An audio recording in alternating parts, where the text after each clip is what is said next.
Qual veículo sobrevive às roladas de 30 toneladas? Renault Duster.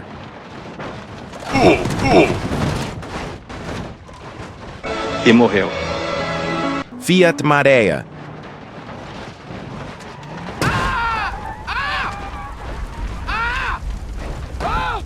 Peugeot 2008.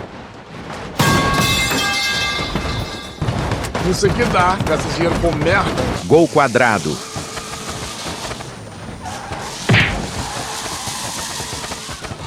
Tá bom. Toyota Hilux.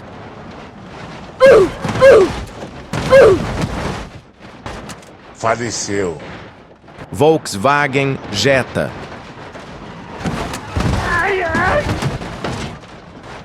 Nem doeu. Fiat Uno da firma.